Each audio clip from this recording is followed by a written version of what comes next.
All right, so you guys know the drill. The beginning of the year comes around and a bunch of new releases all come out all at once, and I have to scramble and hurry up and pick all these up at full retail, and then it goes silent, right? And we've been in that kind of weird silence for a while now, waiting for some new stuff to come out. Now, a lot of new stuff has been announced, right? We have Le Male Elixir, we have Aqua de Jo Parfum, a new Guerlain L'Homme, a whole bunch of stuff. A lot of stuff I'm really looking forward to. It's just a matter of waiting for them to finally hit the US market. But we do have a new one here. It's not one that I'm super pumped about, but it is something new that we can check out together here. Dolce & Gabbana Light Blue Summer Vibes. Yeah, you know, I think they had a really good run with Forever and Italian Love. So we'll see if they keep it up here. I know this one now is being done by Alberto Marias, so a different perfumer on this compared to the previous two.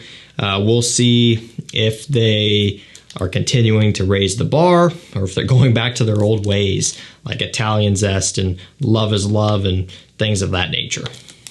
And hey, even if it's not that good, it always is nice to see a new light blue release because that means summer is right here upon us. Every year around this time we get a new one, it seems like, so summer is getting close.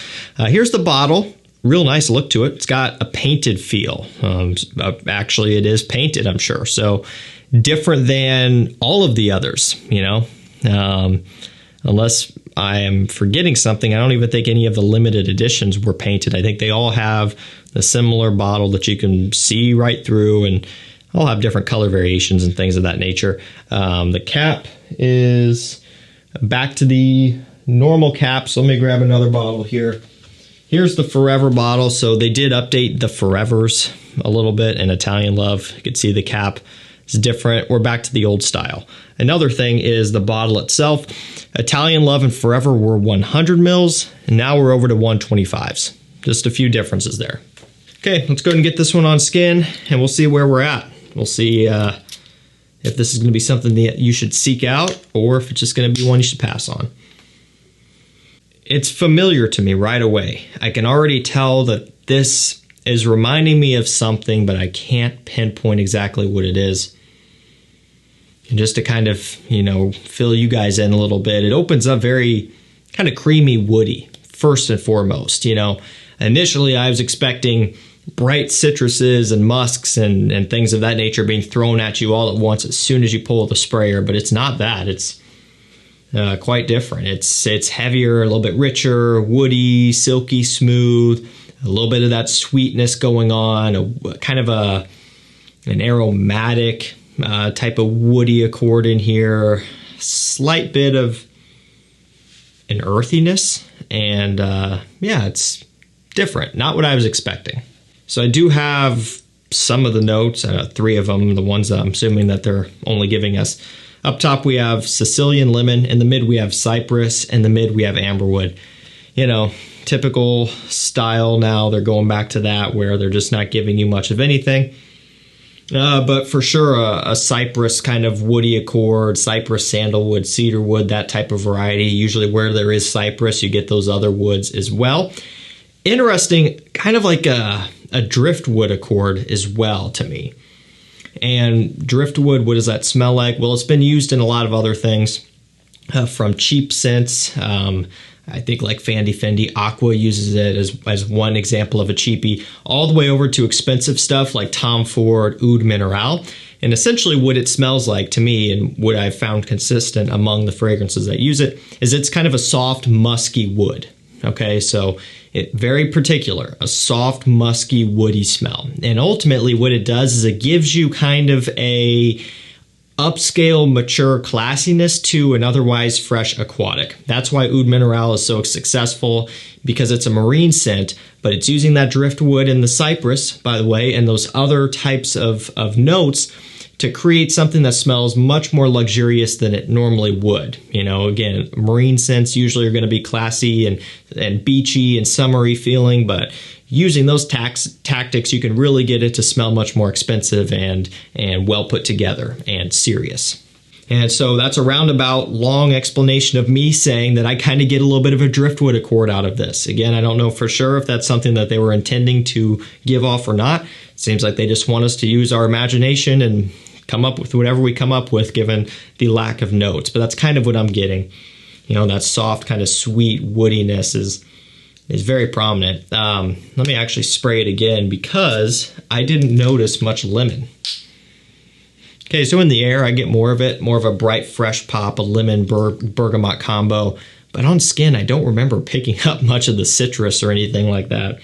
It just went straight into the woods. The amber wood, for sure, you know, that was used in light blue O Intense to a pretty heavy extent, being used here as well to kind of tie back to that marine style.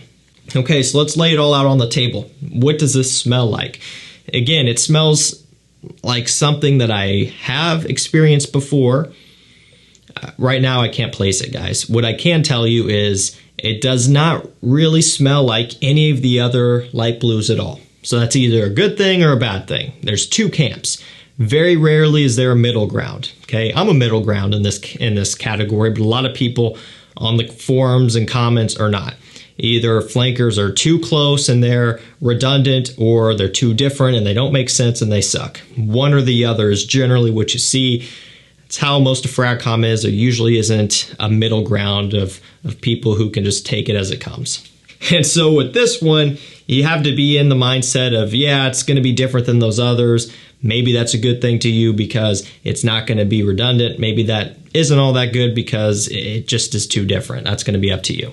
So it doesn't have any of the grapefruit of Forever or Italian Love, which is going to be good for a lot of people because that was kind of a point of contention for those. The grapefruit was too strong. It smelled like body odor. So if you didn't like that, you just might like this one. It doesn't smell anything like O Intense or the original or any of those. It does have a familiar smell to it. Maybe it's nothing in particular. Maybe it's just, you know, a DNA that I have smelled before. You know, you can only do so much with fresh scents, and anymore, you know, with the designer brands, especially Dolce & Gabbana, they're going to be really putting a lot of focus on that mass appeal. Generally, with mass appeal comes some sort of familiarity to the scent, and that's kind of what this has. Better than I thought, I will say that.